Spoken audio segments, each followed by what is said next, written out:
snack. Me and you gonna have a little chat about books. Hi guys, so today I'm going to be doing a review, and the book that I'm going to be reviewing is The Archived, which is by Victoria Schwab. This is the first Victoria Schwab book that I've read, but I ended up really enjoying it, so I definitely recommend her if you like YA and mystery and just very fast-paced, moving stories. So the first thing I want to talk about is obviously this gorgeous cover, because we cannot do a review of this book without first noticing the absolutely pristine detail on the cover.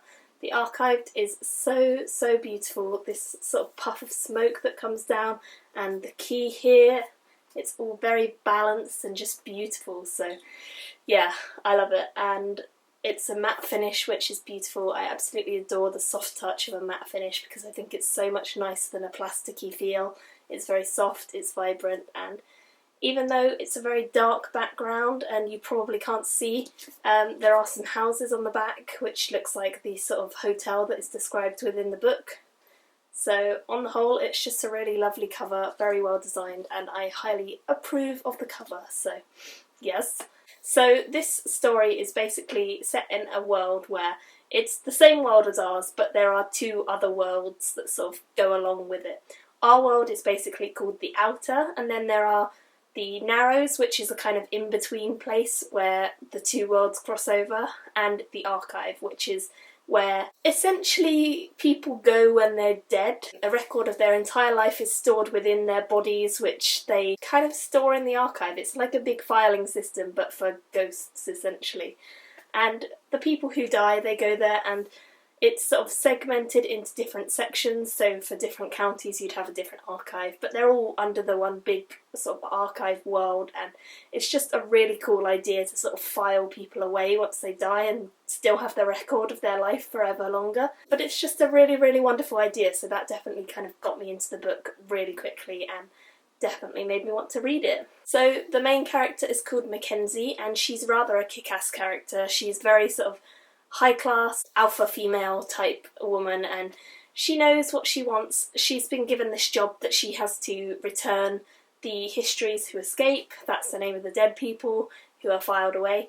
She has to return them to the Archive. She is a keeper of history, so yeah, it's a really cool idea, and her role in it very much sort of the kick-ass champion who is sort of the best of what she does, and yet she's also quite a rebellious character. Like, she doesn't like to be dominated by sort of older people. She likes to have her own control and her own way of doing things, and because she got made a keeper very young, she likes to go her own way, and she thinks that she's a little bit above people in some ways. So yeah, she's a little bit obnoxious at times, but most of the time I thought that she was a very strong and strong-willed character throughout the story, and she really made it a lot more interesting than if it was a weaker character, so that's a good thing.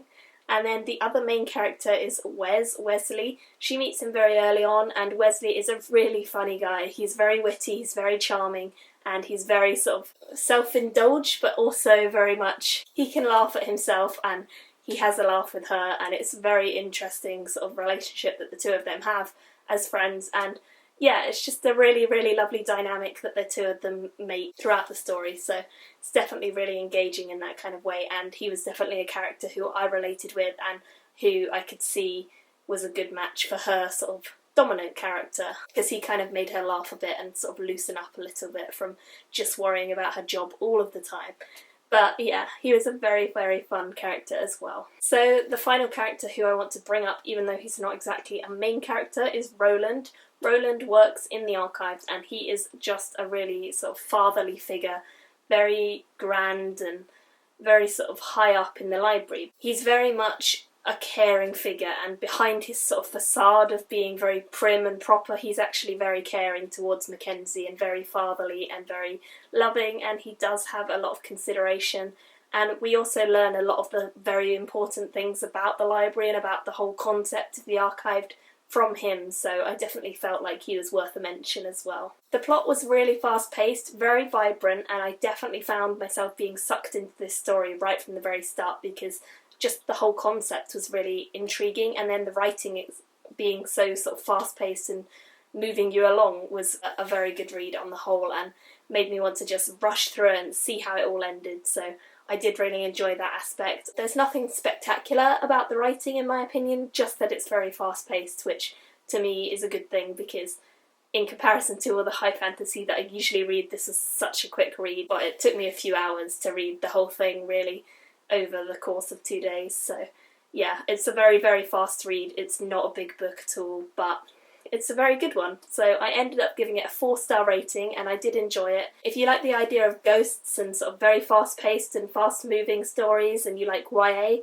this is definitely one for you. And if you like a heroine, then she's in here as well. So yeah, it was a very, very fun read, and I would definitely recommend it. And hopefully I will be able to pick up the Unbound, which is the second one, very soon, because that one sounds interesting as well, although it doesn't finish in a way that I kind of know where the second one's going to start. But I'm still interested, and yeah, let's just see where it goes. So thank you guys for watching, and I will see you in my next video. Bye! Me and you gonna have a little chat.